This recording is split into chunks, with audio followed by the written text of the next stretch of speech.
Welcome to the Cash Flow Project Podcast. Are you looking to better your financial situation by increasing your cash flow? Too busy to hunt for real estate deals or don't know where to start? Then you're in the right spot.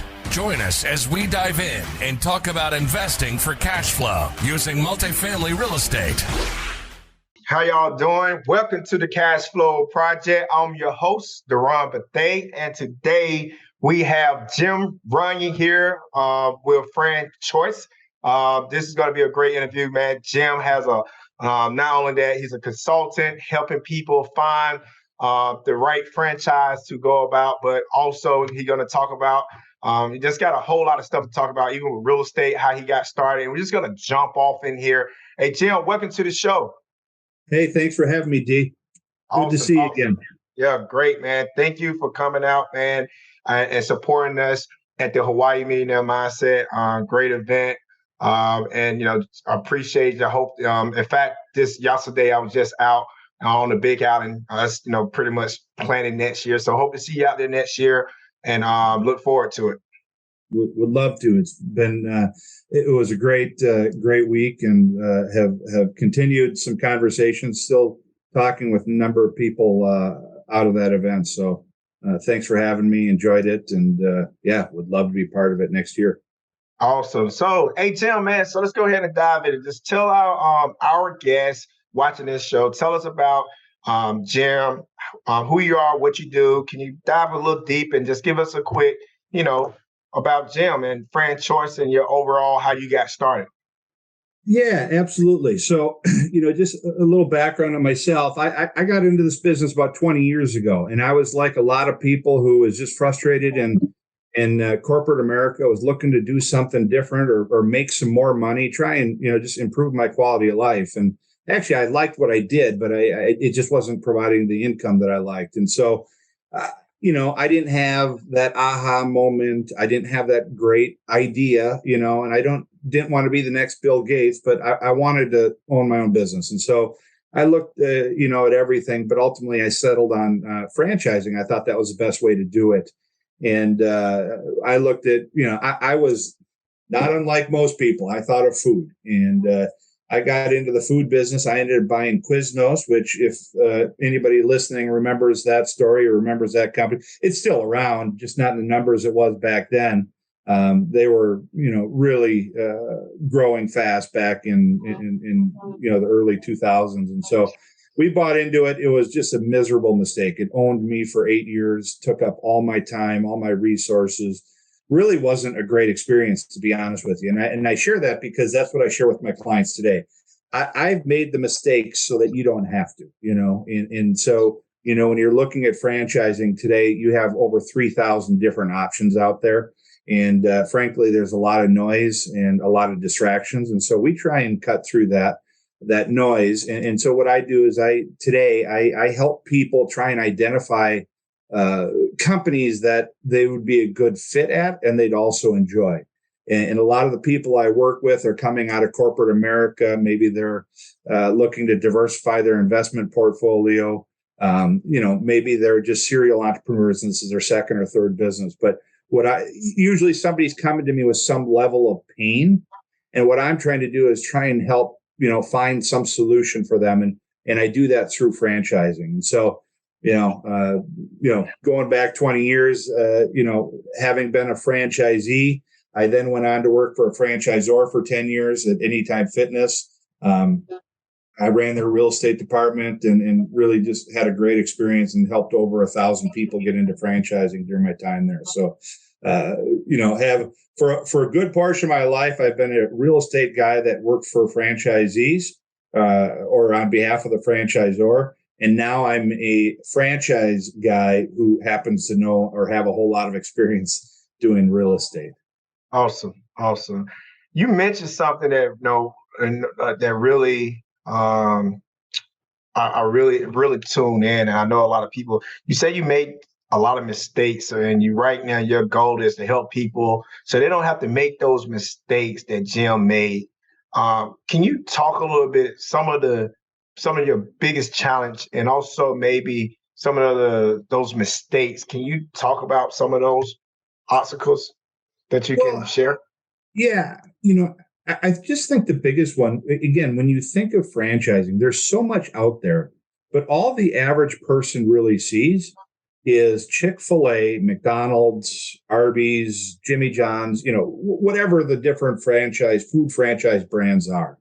And they see that and they see big lines and they, automatically assume that they make all sorts of money. And the reality is in the food business, it's hyper competitive. You have very low margins. You have very long hours. You have entry level employees. So really, those four things I just meant. You have real estate that's expensive, especially out where you are in Hawaii. You have build outs that with inflation where it's at today, build outs are becoming incredibly expensive. And so essentially, everything you are trying to avoid in business, oftentimes you can find in the food. That's what food franchising is. It's all the high risk and frankly low reward opportunities. And so I like to push, people to think outside the box and think of other things, service-based brands, brands that aren't going to own you for the next 10 or 15 years. Maybe it's not right for you, but, let's just, if you're looking at this from a risk perspective, investing $1 million into a food franchise or $500,000, there's not an easy way out of that. And oftentimes it can set you back 10 years, whereas if you get into a service-based business where you're talking about, maybe $150,000 or $200,000, the risk is much less. And it's certainly not an insignificant amount of money, but hopefully it's just, if it doesn't work out, which again, that's, you're always looking at your downside. Hopefully it's just a speed bump in the road and not, you haven't bought yourself a job for the next 10 or 15 years. Right. No, that's great. And you talk about, I know we discussed one time, I was like, man, I don't never want to do food business. He's like, yeah, I'm with you, D. You was like, you told about your experience that you had. So, no, service-based, great. Can you, like, as far as, to our guests watching this or listen to this on podcasts or whatever the case may be, what is your, like, a process? What's a good process? If someone were to come to you, what would that look like? Talking to you for your consulting, what does that look like? Yeah, so our process is pretty simple, pretty quick, and think of us kind of like a real estate agent. When you're looking for a house, you hire a real estate agent that goes out and they talk to you about what you're looking for in that house. You want 4 bedrooms, you want 3 baths, you want single level, 2 level, whatever. We do the same thing in business. And so we talk, we try and get to know our candidates, and we do that, through a confidential questionnaire, which is just a series of questions, a little bit about yourself, a little bit about your history, what you're looking for, what you like to do. And then we have a consultation to follow that up. And that consultation is anywhere from an hour to an hour and a half long. And, again, we're just digging a little bit more. Do you want to be an owner operator? Do you want to be semi-absentee? How many employees would you like? Do you want those employees to be, entry level? Are you okay with entry level, or do you want them to be skilled labor? Are you good at sales? Do you want to make an impact on the community? Do you want something that is environmentally friendly? Are you driven by green solutions and things like that? And so we go through this series of questions where we really try and understand what the candidate is looking for. And then we're also wondering, what is their risk tolerance? How much do they want to spend? How much can they spend? How much money do they have? It doesn't make sense for me to put people in front of something that's, way too expensive for them. But we go through that, and then, we put together a model. After that, all that feedback, we put together a model, which is really a summary of all those things that we've come up with. And we use that model, assuming, we make sure we make sure that the candidate is okay with it, that they're comfortable with it, and it looks accurate. And then we use that model. We represent about 200 of the, what I like to think of as the best kind of grade A franchise opportunities out there. And these are, companies across 35 different industries, everything from automotive to healthcare to, consulting practices to home improvement, fitness, you name it. And so we use that model that we put together, and that kind of acts as our filter. So we go through and we say, okay, they told us this, this is what they were looking for. Does this fit that model or that brand? And we try and come up with 3 or 4 options that, based on the feedback people gave us, that we think they'd not only like, but they'd be good at based on their skill set, based on their goals, based on everything else. And then we introduce them to those brands. They reach out to them, and then they go through the entire investigation process, which can take anywhere from 4 to 8 weeks. We typically tell people you're going to be looking at 10 to 20 hours per investigation per company. We would recommend that you look at least 3 just to compare them. Sometimes maybe look at 4. I wouldn't do more than that. But ultimately, all along that way, we're providing some guidance and some questions to be thinking about. So if you haven't been into franchising before, you might not know what a franchise disclosure document is. We will explain that to you, and then we will provide questions for you to be thinking about while you're on the conversation, having conversations with those franchisors. So we don't necessarily have the answers.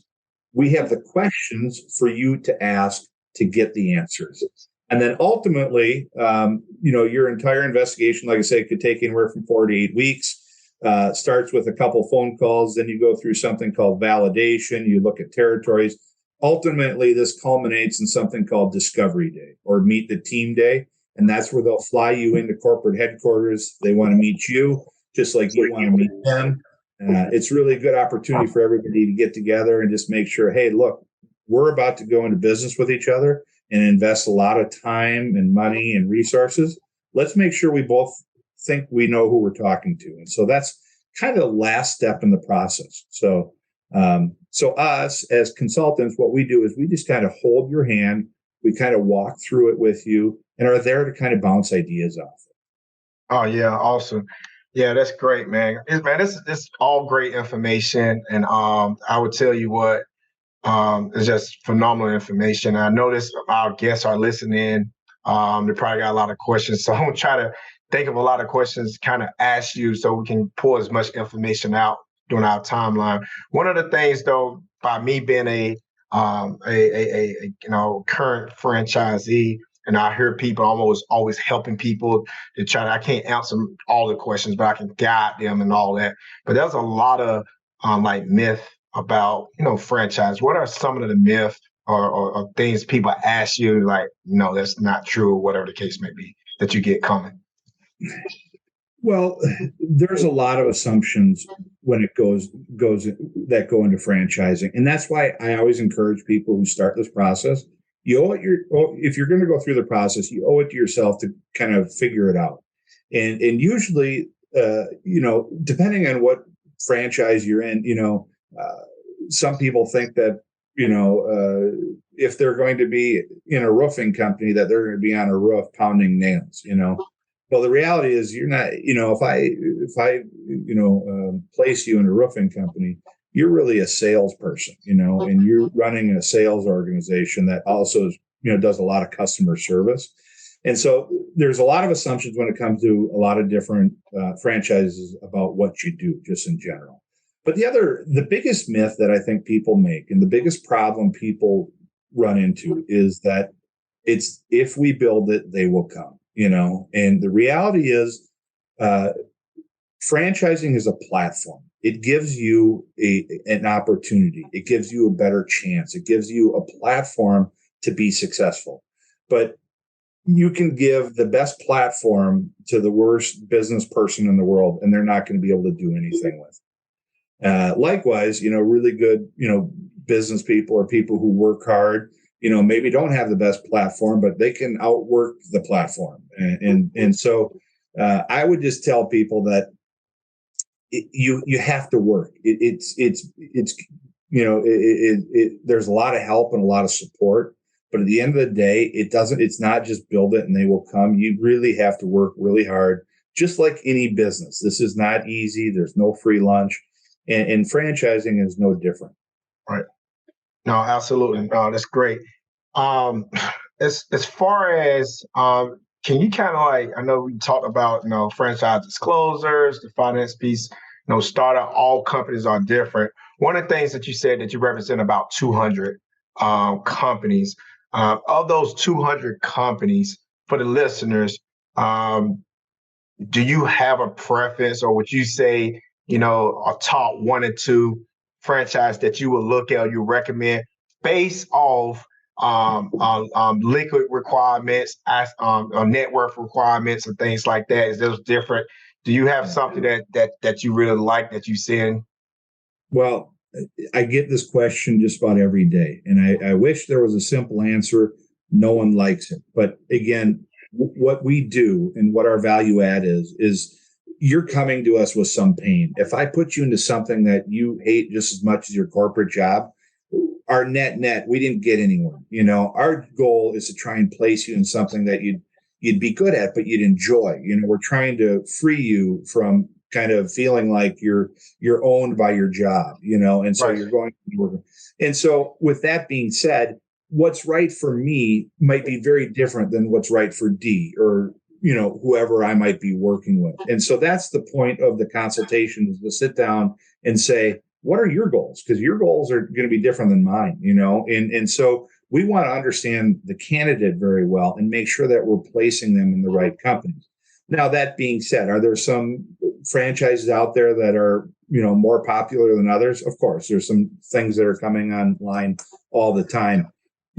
Personally, I've already kind of alluded to it once, I love the service-based brands. I just think that, when you talk about an environment like we're in today, where costs are going up, construction costs are going up, the price to lease real estate is going up. You have, we just went through a pandemic where a lot of places were shut down, and that's scary for people. And I think that, you don't have to give up returns by going into a service or a brand that maybe costs less isn't giving up returns. This idea that you have to build something that's brick and mortar in order to make a lot of money just isn't true. So I really like the service-based brands. That's just a personal myself. That's what I like. But there's a lot of different brands out there, and we represent brands that cost $100,000 all the way up to $2 million. And so again, all those questions come into play when we talk about, what's right for somebody. But, so I got a question, and this is something that I always wondered was, you represent brands from a few $100,000s to $2 million. To me, it seemed like, just looking in, obviously the harder you work, spend time in that business, you can make a lot of money on a very, very small investment.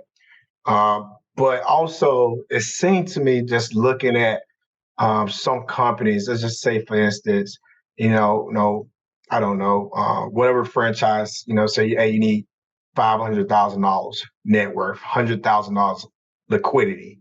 All right. I know the reason they asking to have the liquidity, so you make sure you have money for, closing costs or capital injections and things like that.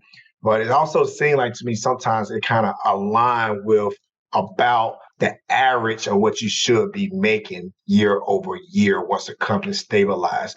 Even though some people, profit margin, whatever the case may be a little higher.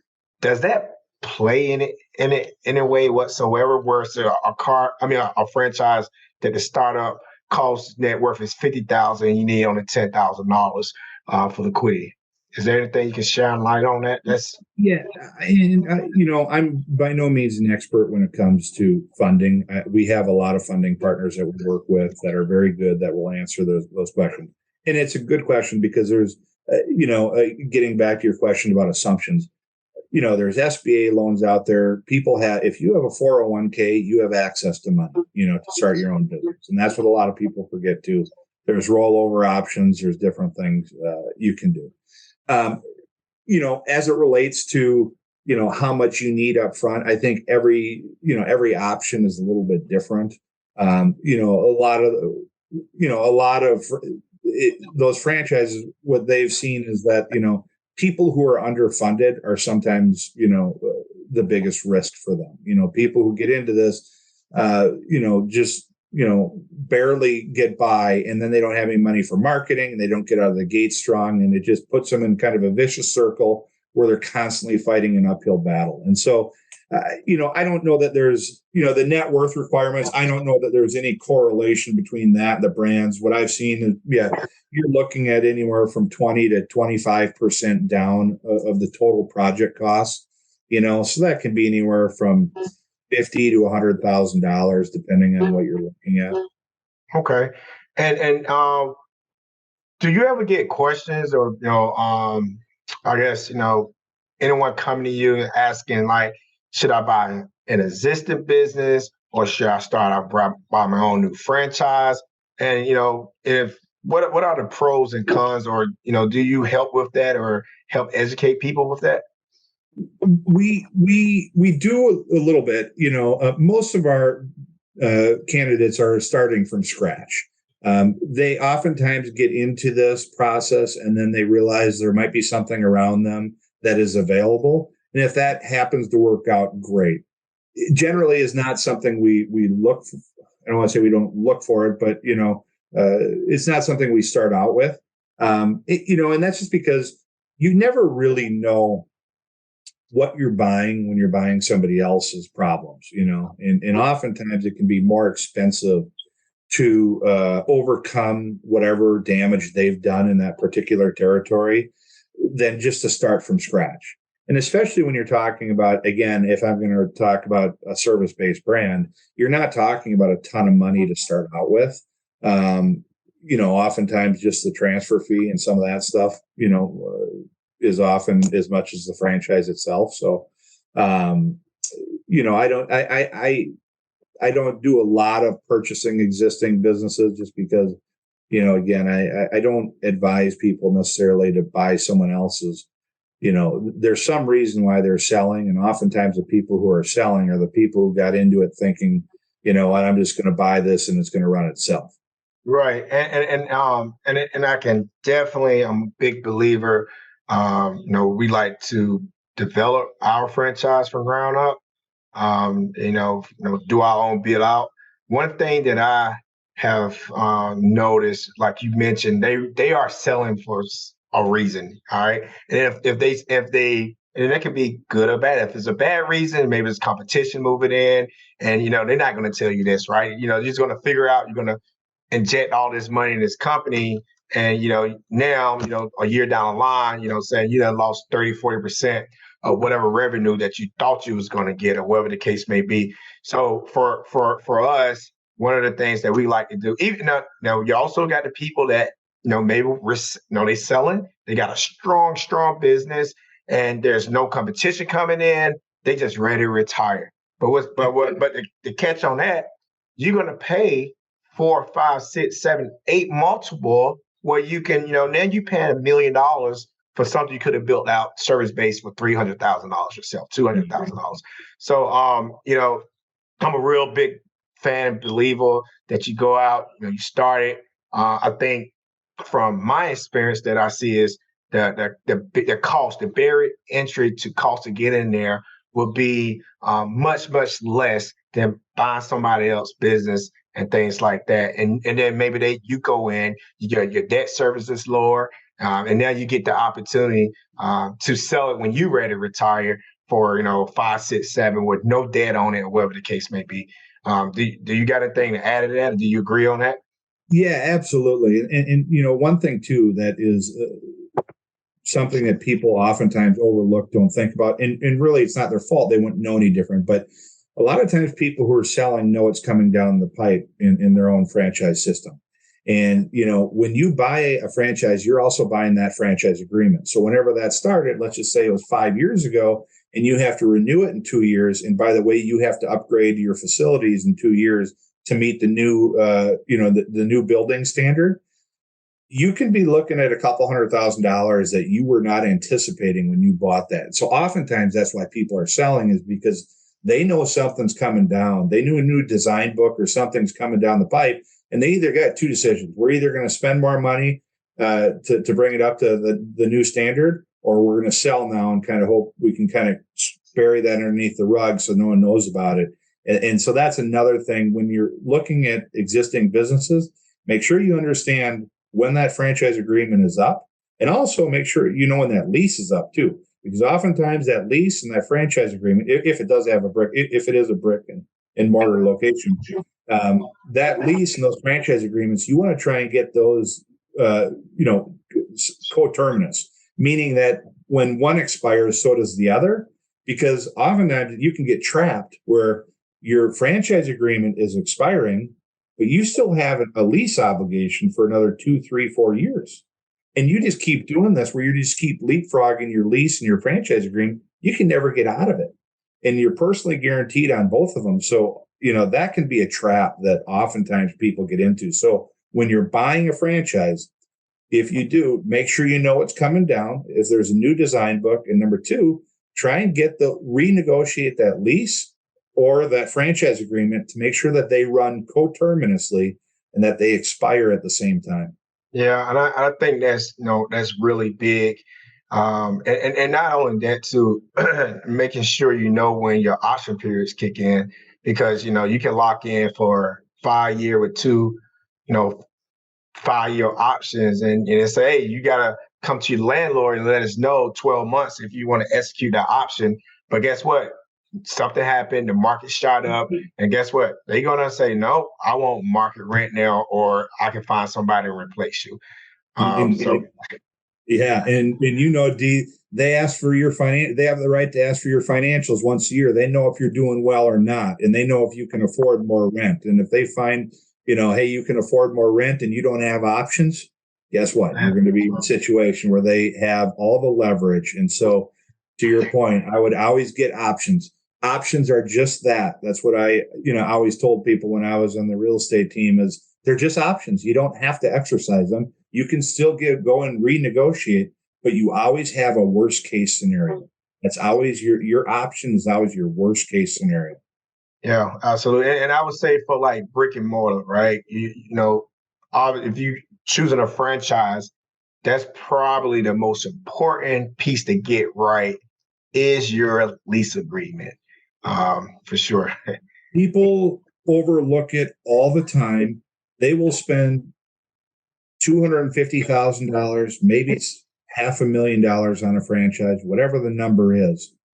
When you look at the totality of their 10-year lease or 5-year lease or whatever it is, oftentimes that lease costs, if not as much, sometimes double what the franchise itself costs. And people forget about that. They think that, the hard part was just, it's just buying the business. Now I'm just going to sign a lease. Well, there's very few landlords out there that won't, have some sort of guarantee backing that lease. And so you are tied to that number. So just know when you sign a lease that you're probably going to be guaranteeing it, and it's probably going to be significantly more than your franchise itself costs, if not the same amount. Especially where you are, D. I mean, those leases out in Hawaii are all 7 figures. They're ridiculous, and probably way more than the franchise itself ever costs. Yes. Depending on what you're in. Oh yeah, absolutely. Being obviously here in Hawaii, we're in Texas. Everybody, we know a lot of people are moving to Texas. A lot of things going on with Texas, but Texas can expand. Where you're on an island, you can't expand, right? So no more land. No more land. So if you want to do business, you got. Unless you're on the Big Island, that's growing a little bit, isn't it? Yeah, man, it's growing, man. I was actually there yesterday. They're adding a little more lava every year, a little more land. It's growing a little bit bigger, isn't it? Yeah, absolutely. One thing that I want our guests to know too is that Jim, he has a lot of experience. He's just not talking. He also was with one of the largest, and I wanted you to give us a little bit about what you did on the commercial real estate side too, because on this show, the cash flow project, we normally have guests that they in commercial or multifamily. So it's going to be a whole lot of multifamily. But let me tell you, some multifamily commercial people are listening. But one thing, part of the millionaire mindset, we try to change the game. We try to change how people are thinking. We want them to know that the blueprint that we're using. Myself, my partner Vince, is get into the franchise business, so that you can get that active income. Create you a great system so that you can create that cash flow. Take that cash flow and invest that into generational wealth, buying real assets, real properties, multifamily, commercial, own the spaces, you have the opportunities where you can actually buy a franchise, do really, really well with the franchise, and then buy the building. Or, you know what I'm saying? And now you're creating generational wealth where you can pass that asset and you can pass that business off to your family. So, Jim, with that being said, you've been around the franchise world, you helped develop, you give us a little bit about, your commercial background. Give us a little bit about, also, I know you tangle and dabble with, real estate. What does that look like for Jim? And give us a little rundown on that. Yeah, like I don't know if I mentioned this, but I for most of my adult life, I've been a real estate guy that happens to know a lot about franchising, and that was until a couple of years ago when I started a franchising company, and now I'm I'm a franchise consultant, and I use my real estate experience to help give some people feedback and some help and whatever they might be doing. But my first love is really real estate, and I got into real estate a long time ago. I started out with duplexes, just like a lot of people. That was kind of small. But if you've been in real estate, it's a very long game, and you have to have a lot of patience. And when I was young, I wasn't as patient as I am now. But I wanted to do more things. You buy a duplex, and you'd sit around for a year or two, and you couldn't do anything because you didn't have any cash. And so, how could I build more cash? Well, that's kind of why I wanted to get into franchising. I wanted my franchising to fuel my real estate. And that's kind of what we tried to do, although Quiznos wasn't the best franchise to be doing it in. But that was the idea anyway. I worked at a commercial real estate firm called Transwestern. They're one of the bigger commercial real estate firms in the country. I was a broker there. The commercial real estate just gave me another insight into another real estate class that I hadn't been in. I'd been, like I said, been doing multifamily and duplexes. And then I was doing, when I was at Transwestern, I was working in office leasing, tenant rep, brokerage. And, it was a great experience. I love real estate. And what I ended up, I'm starting now, I'm 46 years old. I'm starting to get to the point where I've owned real estate for 20 years. You got to do something with it. It can't, at some point it becomes, you have too much equity sitting in the property. And so you got to flip it into something else. You got to sell it in order to grow it. And so that's what I started doing now. I've started doing some partnerships. I've done some stuff down in Dallas, 184 unit senior living project down there. I also, I've done something called the Delaware Statutory Trust, which is a great way if you're talking about, trying to avoid taxes, which I think, we are all trying to do to some extent, legally. Delaware Statutory Trust is something great. I wanted to stay in real estate, but I didn't like owning residential duplexes. I didn't like getting calls late at night. I didn't like, fixing toilets and things like that. So I flipped it into a 1031 tax deferred exchange. So my duplexes, and I put them into something called the Delaware Statutory Trust, which allows me to stay into real estate, invest in something like a commercial property, a multifamily, some of the stuff that you're doing, D, and it keeps me in the real estate game. I don't pay the taxes, but I don't manage the property. I don't do anything. I don't get any of the phone calls. I get a dividend check every month, which is great. And then when it flips and sells, hopefully, there's some sort of cash influx that happens when it sells. And anyways, it's just been really good. I really love real estate. In terms of avoiding taxes, there's not a better way to do that than real estate. My parents, actually, they owned a second home, which was their cabin here in Minnesota. I just encourage them to do the same thing. So for anybody out there who's doing some family planning with their parents, if your parents have a second home and they sell it, there's a significant, they're depreciating it pretty fast. There's going to be a pretty significant tax liability at the end of that when they sell it. If you flip it into something else and they never sell that, do a 1031 exchange and they flip it into that, when they die, there's a step up. So let's just say you owed $100,000 in taxes on a $300,000 or $400,000 second home that you have sold. you could pay that tax today, or, if your parents did a 1031 and they die with that cost basis has a step up when they die so that you never pay tax. And there's very few investments, and I apologize, I'm not an accountant either, but it's just, there's not a better way to avoid or using, the government's money, for lack of a better term, or somebody else's money to make money for yourself by, doing some tax deferred exchange stuff and things like that. Yeah, absolutely, man. That's part, like, obviously, part of our conference, we also don't teach you how to make money, we want to teach you how to keep it, how you can save it. And one of the things, kind of like you did well, is, what we're guiding creating is called the Dynasty Trust, or the DAP, Domestic Asset Protected Trust, through the state of Nevada.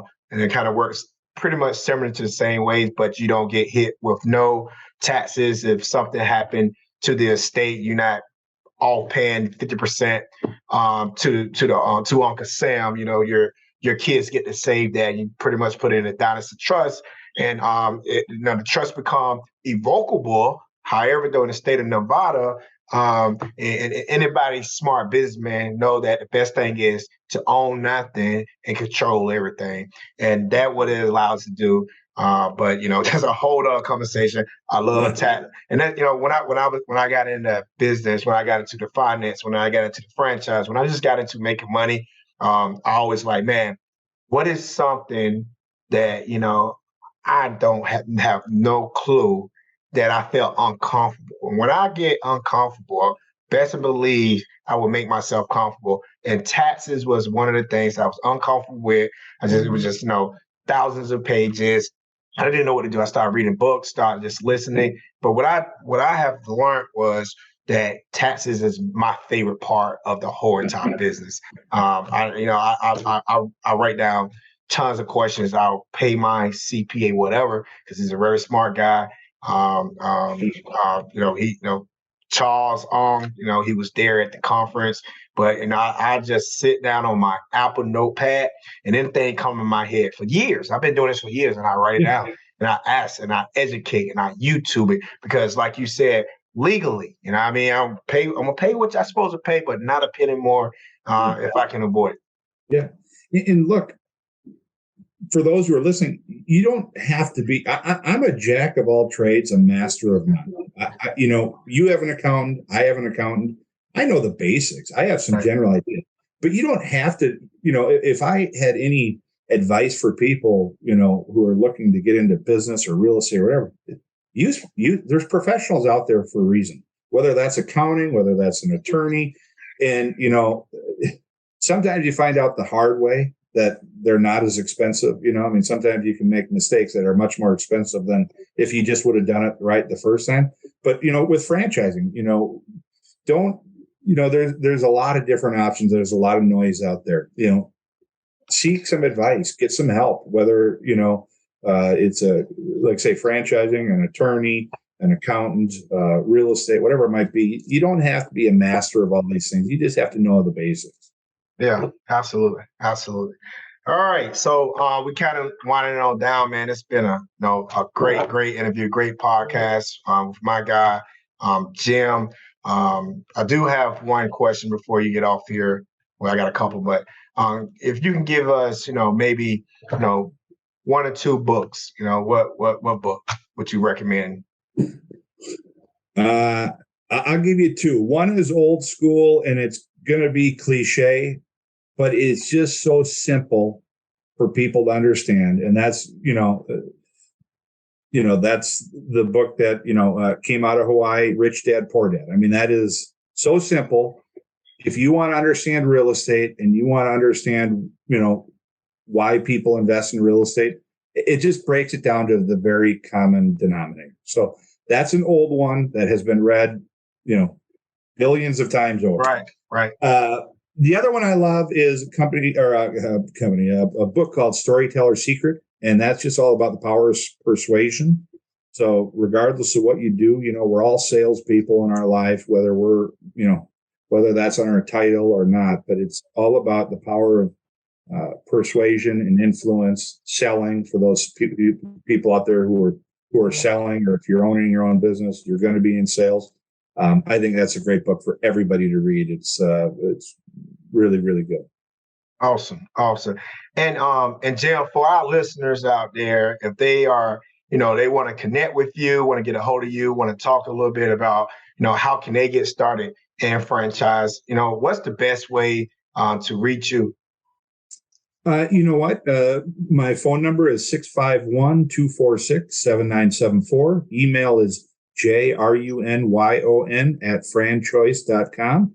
I'm, both of those are great ways. That's how I'm on those all day long. So would love to talk to people, whether, it's right for you or not, you want to just talk real estate, franchising, and love to jump on a call. Awesome. So, man, again, that concludes our day with Jim Runyon, Franchise to Aspire. Great interview. Phenomenal. And for those listening, if you want to get information, we're going to make sure we drop that in the link when we in our podcast or YouTube as well. But in the meantime, if you got information, got questions, please visit www.tricity.com. Also, you can download our free guide up there. But until then, see you next time. Aloha. Thank you. Thank you.